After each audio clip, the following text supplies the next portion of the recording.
دمکنے لگے، جلوریزی دعوت پہ لاکھوں سلام۔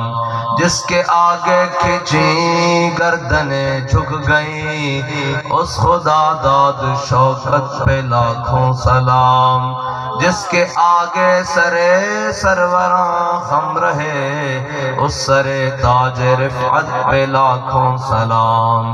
دور و نزدیک کے سننے والے وہ کان لالے کرامت پہ لاکھوں سلام۔ عید مشکل کشائی کا چمکے ہلال، ناخنوں کی بشارت پہ لاکھوں سلام۔ نارہائے دلیراں سے بن گونجتے، غرش کوس جرأت پہ لاکھوں سلام۔ شور تکبیر سے تھر تھراتی زمین، جنبش جیش نصرت پہ لاکھوں سلام۔ جانثاران بدر و احد پر درود، حق گزاران بیعت پہ لاکھوں سلام۔ وہ دسوں جن کو جنت کا مژدہ ملا، اس مبارک جماعت پہ لاکھوں سلام۔ اصدق الصادقین سید المتقین، چشم گوش وزارت پہ لاکھوں سلام۔ سایہ مصطفیٰ مایہ اصطفیٰ، عز و ناز خلافت پہ لاکھوں سلام۔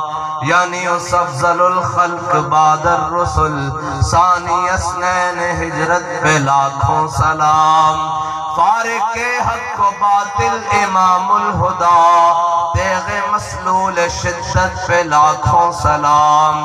ترجمان نبی ہم زبان نبی، جان شان عدالت پہ لاکھوں سلام۔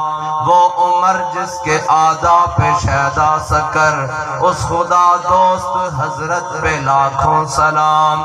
زاہد مسجد احمدی پر درود، دولت جیش عسرت پہ لاکھوں سلام۔ یعنی وہ عثمان صاحب قمیص ہدا، غلہ پوش شہادت پہ لاکھوں سلام۔ شیر شمشیر زن شاہ خیبر شکن، پرتو دست قدرت پہ لاکھوں سلام۔ ماہی رفظ و تفصیل و نسب و خروج، حامی دین و سنت پہ لاکھوں سلام۔ مرتضی شیر حق اشجع الاشجعین، ساقی شیر و شربت پہ لاکھوں سلام۔ آب تطہیر سے جس میں پودے جمے، اس ریاض نجابت پہ لاکھوں سلام۔ جن کا آنچل نہ دیکھا ماہ و مہر نے، اس ردائے نزاہت پہ لاکھوں سلام۔ خون خیر الرسل سے ہے جن کا خمیر، ان کی بے لوث طینت پہ لاکھوں سلام۔ وہ حسن مجتبیٰ سید الاصفیاء، راکب دوش عزت پہ لاکھوں سلام۔ وہ شہید بلا شاہ گلگوں کبا، بے کس دشت غربت پہ لاکھوں سلام۔ در درج نجف مہر برج شرف، در درج نجف مہر برج شرف، رنگ روئے شہادت پہ لاکھوں سلام۔ ان کے مولا کے ان پر کروڑوں درود، ان کے اصحاب و عطرت پہ لاکھوں سلام۔ معزز سامعین محترم، ہم تمام آج تاجدار ختم نبوت کانفرنس میں جمع ہے۔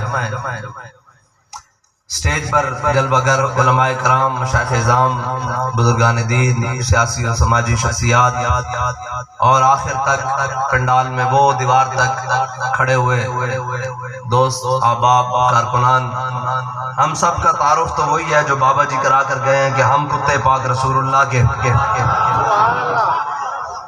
اور آگے بھونکے شور مچائے کہ ناموس رسالت گلشن اندر کوئی سور نہ پھیرا پائے۔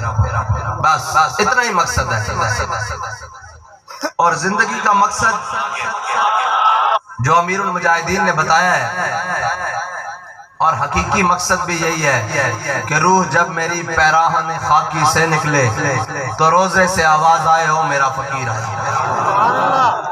اور اس کا مطلب صرف یہ نہیں ہے کہ یہ صرف شعر تک محدود ہے۔ حضرت سعد بن ربیع میرے آقا و مولا صلی اللہ تعالیٰ علیہ وسلم کے صحابی ہیں اور انصاری صحابی ہیں۔ حضور سید عالم صلی اللہ تعالیٰ علیہ وسلم غزوہ احد سے پہلے حضرت سعد بن ربیع کے گھر اچانک تشریف لائے۔ حضور نے فرمایا سعد گھر کا دروازہ بند کر دو، تم سے راز و نیاز کی باتیں کرنی ہے۔ میں بات کرنے لگا ہوں کہ در رسول کا ادب ہے کیا۔ حضرت سعد بن ربیع سے حضور نے راز و نیاز کی باتیں کی۔ میرے آقا و مولا صلی اللہ تعالیٰ علیہ وسلم تشریف لے گئے۔ حضرت سعد بن ربیع کی بیوی آ گئی، گھر والی آ گئی، کہا کہ سعد بتاؤ تمہارے ساتھ حضور نے کیا باتیں کی ہیں۔ حضرت سعد بن ربیع چونک گئے، کہا ثقلت قوم میں کا، فرمایا تجھے تیری ماں روئے، یہ عرب کے اندر بدعا ہے۔ کہا تجھے تیری ماں روئے تو کیا پوچھتی ہے، تجھے کیا لگے حضور نے میرے ساتھ کیا باتیں کی ہیں، کیونکہ حضور نے تو فرمایا تھا سعد تیرے ساتھ راز و نیاز کی باتیں کرنی ہے۔ تو کہا تیری ماں تجھے روئے تجھے کیا لگے اس سے کہ حضور نے کیا باتیں کی ہیں۔ آگے سے وہ خاتون وہ حضرت سعد کی زوجہ کہنے لگی کہ سعد میں نے دروازے کے پیچھے کھڑے ہو کر وہ ساری باتیں سن لی ہیں جو حضور نے آپ کے ساتھ کی ہیں۔ تو حضرت سعد بن ربیع تو چونک گئے، کہا کہ حضور نے منع فرمایا ہے کہ سعد یہ کسی کو بات نہیں بتانی، یہ خاتون ہے اس کو ساری باتیں سے سن لی ہیں، اب کیا بنے گا۔ ہر دو بمنزل رواں، ہر دو بمیر کارواں، عقل بہیلا می برد اور عشق برد کشاں کشاں۔ اقبال کہتا ہے ہر منزل پر عقل اور عشق سامنے کھڑے ہوتے ہیں، ایسے کرتے کہتا ہے عقل یہ کہتی ہے کہ بھائی دھیان کر، دنیا دار کی کہن گے، رشتہ دار کی کہن گے، اپنے بیگانے کی کہن گے، اے جناب گلی محلے والے کی کہن گے، رشتہ داریاں کی کہن گے، جناب تعلق دار کی کہن گے۔ ہر دو بمنزل رواں، ہر دو بمیر کارواں، عقل اور عشق سامنے کھڑے ہوتے ہیں۔ عقل یہ کہتی ہے چونکہ چنانچہ ایسے ہو جائے گا ویسے ہو جائے گا، ہیلے بہانے سارے مارتی ہے۔ حضرت سعد بن ربیع نے اپنی بیوی کے بال ایسے اکٹھے کیے اپنے ہاتھ میں، کس کے؟ بیوی کے بال۔ یہ اس لیے دل تھام کے سننا ہے کہ سانو چاچا کہے نا اور چھاڑ یار دین چکی پیاسی ادھر ٹور پہنیا، یہ ان کی بات کرنے لگا ہوں کہ نہ اس دھرتی پیدا کیتا ہے نہ جان نے سارا ورگا، اور نہ کوئی ہویا نہ کوئی ہوسی نہ چارہ یارہ ورگا، اور تیرے غلاموں کا نقش قدم ہے راہ خدا۔ میں ان کی بات کرنے لگا ہوں کہ ان اللہ نظر فی قلوب العباد، اللہ نے ازل میں جن کے دل کی طرف دیکھا، اپنے حبیب کے صحابہ سے پاکیزہ دل کسی کے نہیں پائے، رب نے ان کی نوکری لگائی کہ تم جا کر میرے حبیب کی پاسبانی کرو، میرے حبیب کے دین کی مدد کرو، میرے حبیب کے در اقدس پر جا کر بیٹھ جاؤ۔ میں ان کی بات کرنے لگا ہوں جو ناموس رسالت کے سب سے پہلے پہرے دار ہیں، میں ان کی بات کرنے لگا ہوں۔ دل تھام کے ذرا، حضرت سعد بن ربیع نے اپنی بیوی کے ایسے بال سارے اپنے ہاتھ میں، جیسے جوڑا کہتے ہیں، اپنے ہاتھ میں سارے اکٹھے کیے اور دھکے دیتے ہوئے حضور کے پیچھے چل پڑے، جہاں حضور گئے، اور دھکے دیتے ہوئے کس کو بھائی؟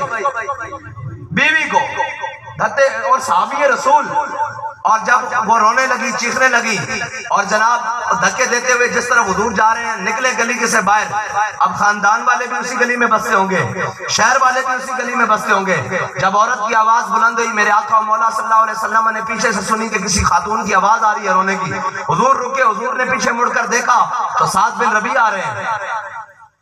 میرے آقا و مولا صلی اللہ تعالیٰ علیہ وسلم نے فرمایا سعد بن ربیع اس کو چھوڑ دے، چھوڑ دے، اس کو چھوڑ دے۔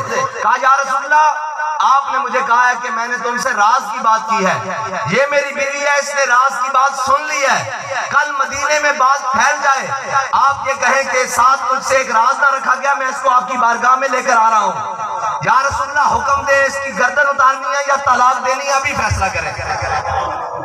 یہ ہے حضور کی بارگاہ، ہاں یہ ہے حضور کی بارگاہ، اتنی حساسیت کہ قیامت تک کوئی یہ نہ کہے کہ سعد حضور کا راز نہیں رکھ سکا۔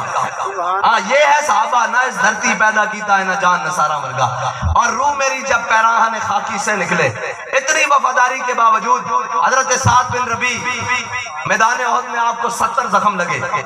میرے آقا مولا صلی اللہ علیہ وسلم نے جب احد شریف کا مارکہ ختم ہوا، حضور نے ایک صحابی کو بھیجا، کہا جاؤ میدان میں سعد بن ربیع کو تلاش کرو، وہ جانے خبر ہیں اور ہر خبر ہے ان سے وابستہ، ارے وہ بے خبر انہیں بے خبر جانا تو کیا جانا ہے جی۔ اور حضرت سعد بن ربیع کو حضور نے کہا اس صحابی کو کہ جا کر دیکھو کہاں تلاش کرو، اگر وہ مل جائیں تو انہیں میرا سلام کہنا اور ان سے کہنا کہ بتاؤ، حضور پوچھتے ہیں کہ میں نے جو آپ کو حق پہنچایا ہے تم نے اس کو کیسا پایا؟ جو میں نے اللہ اور اس کا رسول کا پیغام تمہیں پہنچایا ہے وہ کیسا پایا؟ تو حضرت سعد بن ربیع کو وہ صحابی ڈھونڈتے ڈھونڈتے زخمیوں کے اندر ایک جگہ پہنچے. انہوں نے کہا کہ حضرت سعد بن ربیع ایسے سانس لے رہے تھے جیسے بھٹی میں سے دھواں باہر نکلتا ہے، ایسے سانس لے رہے تھے. اور کہتے ہیں جب میں ان کے سر پر پہنچا تو میں نے کہا کہ حضور نے آپ کو سلام کہا ہے.